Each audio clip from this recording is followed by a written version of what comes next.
பெற்றோரே, உங்கள் பிள்ளைகள் இறை ஞானத்தில் வளர தினம் ஒரு அதிகாரம் வாசிக்க வைப்போம். சீராக்கின் ஞானம் அதிகாரம் 4. குழந்தாய், ஏழைகளின் வயிற்றில் அடிக்காதே, கையேந்தி நிற்போரை காத்திருக்க வைக்காதே, பசித்திருப்போரை வாட்டி வதைக்காதே, வறுமையில் உழல்வோரை எரிச்சலூட்டாதே, உள்ளமுடைந்தோருக்கு துயரங்களை கூட்டாதே, வறுமையில் உழல்வோருக்கு காலம் தாழ்த்தாமல் உதவி செய், துன்புறுவோரின் வேண்டுதலை தள்ளிவிடாதே, ஏழையரிடமிருந்து உன் முகத்தை திருப்பிக் கொள்ளாதே, உன்னிடம் உதவி வேண்டுவோரிடமிருந்து உன் கண்களை திருப்பிக் கொள்ளாதே, உன்னை சபித்திட யாருக்கும் வாய்ப்பு அளிக்காதே. ஏழைகள் கசப்புணர்வினால் உன்னை சபித்தால் அவர்களை படைத்தவர் அவர்களுடைய வேண்டுதலுக்கு செவிசாய்ப்பார்.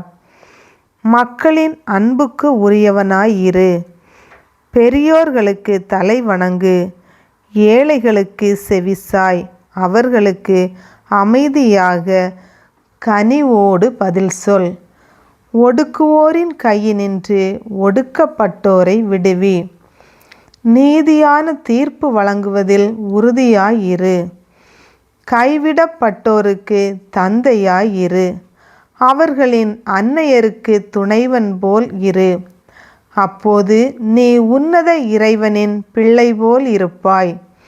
தாயை விட அவர் உன்மீது அன்பு கூர்வார். ஞானம் தன் மக்களை மேன்மைப்படுத்தும், தன்னை தேடுவோருக்கு துணை நிற்கும். ஞானத்திற்கு அன்பர் வாழ்விற்கும் அன்பர், அதனை வைகரையிலேயே தேடுவோர் மகிழ்ச்சியால் நிரம்புவர். அதனை பற்றி கொள்வோர் மாட்சியை உரிமையாக்கி கொள்வர். அது செல்லும் இடமெல்லாம் ஆண்டவர் ஆசி வழங்குவார். அதற்கு பணி செய்வோர் தூய இறைவனுக்கே ஊழியம் புரிகின்றனர். ஞானத்துக்கு அன்பர் ஆண்டவர்க்கும் அன்பர். ஞானத்துக்கு பணிவோர் மக்களினங்களுக்கு தீர்ப்பு வழங்குவர்.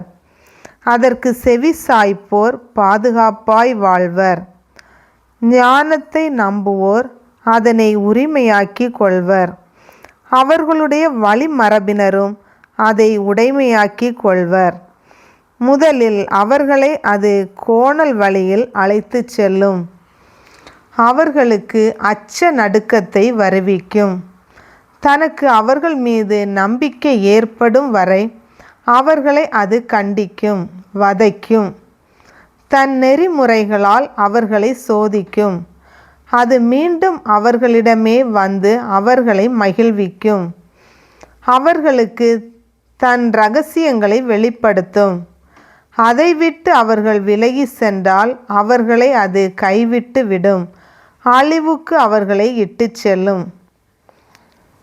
தக்க நேரம் பார், தீமையை குறித்து விழிப்பாயிரு, உன்னை பற்றியே நாணம் அடையாதே. ஒரு வகை நாணம் பாவத்திற்கு இட்டு செல்லும், மற்றொரு வகை நாணம் மாட்சியையும் அருளையும் தரும். பாகுபாடு காட்டி உனக்கே கேடு வருவித்து கொள்ளாதே. பணிவின் பெயரால் வீழ்ச்சி அடையாதே.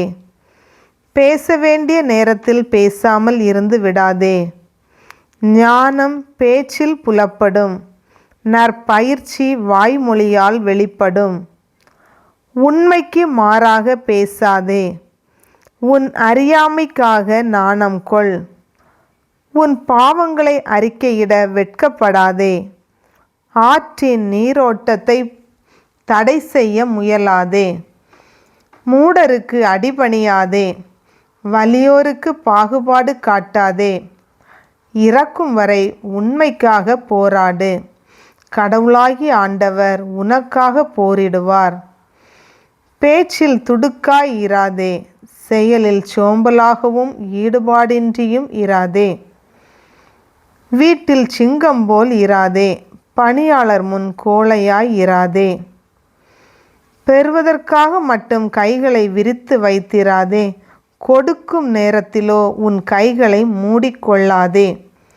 ஆண்டவரின் அருள்வாக்கு.